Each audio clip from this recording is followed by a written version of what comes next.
बाहर से पिज्जा खरीदना बंद करें और ये अमेजिंग सी होममेड पिज्जा की रेसिपी ट्राई करें। तो आज की इस वीडियो में हम बनाने जा रहे हैं एक ही पिज्जा डो से 2 डिफरेंट फ्लेवर्स के पिज्जास। तो अगर आपको भी अपने घर पर रेस्टोरेंट जैसा मजेदार से पिज्जा बनाना है, stay tuned with us. So before any further delays, let's get started. Amazing सा सेमी क्रिस्पी पिज्जा बनाने के लिए 400 grams of warm water ले लेंगे। हम वाटर में ऐड कर देंगे 2 teaspoons of dry instant yeast और साथ ही हम वाटर में ऐड कर देंगे 2 tablespoons of brown sugar। अब granulated regular sugar भी यूज कर सकते हैं। शुगर एंड यीस्ट को अच्छे से मिक्स कर लेंगे। हम शुगर एंड यीस्ट को वाटर में अच्छे से डिसॉल्व करने के बाद 5 मिनट्स के लिए छोड़ देंगे। यहाँ पे 5 मिनट्स हो चुके हैं। अब हम ले लेंगे एक कंटेनर। अब हम अपने कंटेनर में ऐड कर लेंगे 4 cups of all purpose flower और इसे अच्छे से सिफ्ट कर लेंगे।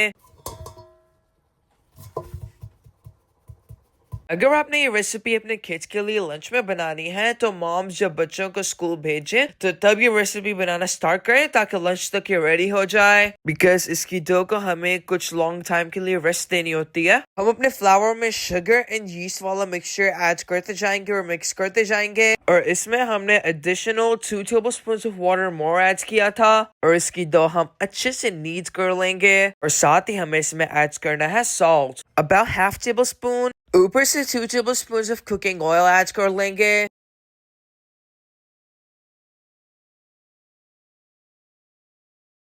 ऑयल ऐड करने के बाद आपने इसे 2 to 3 मिनट्स तक नीड करना है और डो को कवर करके काउंटर टॉप पर 30 मिनट्स के लिए छोड़ देंगे। यहाँ पे 30 मिनट्स कंप्लीट हो चुके हैं। अब हम अपनी डो को चेक कर लेंगे। हमने अपनी डो को एक कॉर्नर से पकड़ के स्ट्रेच करना है एंड देन फोल्ड और फिर हम इसे दोबारा से स्ट्रेच करेंगे और फोल्ड कर देंगे। यही प्रोसेस हम करते जाएंगे जैसा कि आप वीडियो में देख सकते हैं। इस प्रोसेस को करने से हमारे पिज्जा में एक बहुत अच्छा सा क्रस्ट आएगा।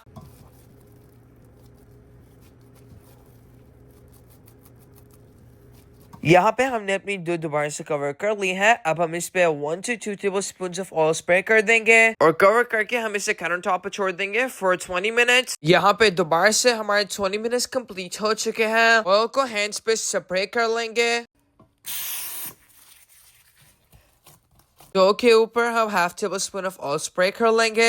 दोनों साइडों पे ऑयल स्प्रे करके इसे दोबारा से हम फोल्ड करना शुरू करेंगे। जिस तरह हमने फर्स्ट टाइम अपनी डो को स्ट्रेच एंड फोल्ड किया था वही प्रोसेस यहाँ पे दोबारा से करना है। अब हम अपनी डो को क्लिंग रैप से कवर करके वार्म प्लेस पर फॉर 3 आवर छोड़ देंगे। इस डो से आपका पिज्जा बहुत ही टेस्टी बनेगा। आपको ये पिज्जा बनाते हुए पेशेंस की जरूरत है, लेकिन इसके रिजल्ट्स इंशाल्लाह आपको बहुत ही अच्छे लगेंगे। So now the 3 hours have passed and look at this dough is amazingly risen. Countertop पर 1/4 cup of semolina sprinkle कर लेंगे।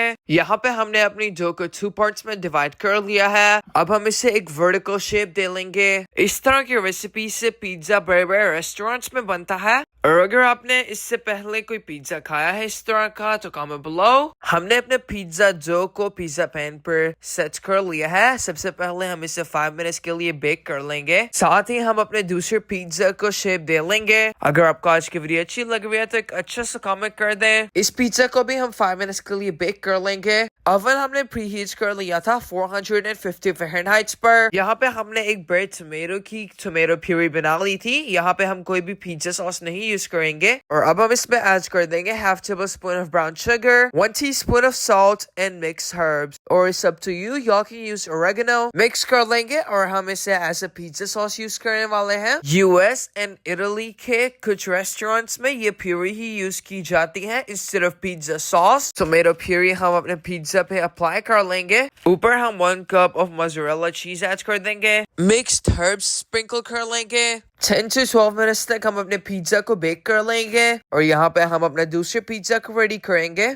Same as the first time, apply this tomato puree। ऊपर हम चीज ऐड कर देंगे। इसको आप अपनी मर्जी के हिसाब से एडजस्ट कर सकते हैं। यहाँ पे हमारे पास चिकन टिक्का टॉपिंग है वो हम ऐड कर देंगे। चिकन ऐड करने के बाद हम ऊपर से एक और चीज की लेयर ऐड करने वाला है और इसके बाद हम इस पे ऐड कर देंगे some capsicums। हम अपने पिज्जा को 475 फ़ारेनहाइट पर 10 to 12 मिनट्स के लिए बेक कर लेंगे। हमने अपने पिज्जा पर मोज़रेला चीज के कुछ चंक्स भी ऐड कर दिए थे बिकॉज चीजी पिज्जा किसको पसंद नहीं होता। यहाँ पे हमारा सेमा क्रस्ट चीज पिज्जा रेडी हो चुका है और इंशाल्लाह जब आपने भी ये रेसिपी ट्राई की तो आपको बहुत ही पसंद आने वाली है। और ऊपर से हम 1 टेबलस्पून ऑफ बटर ऐड कर देंगे फॉर एक्स्ट्रा रिचनेस। यहाँ पे हमारा चिकन टिक्का पिज्जा भी रेडी हो चुका है। 475 फ़ारेनहाइट पर हमारा पिज्जा 12 मिनट्स में रेडी हो चुका था।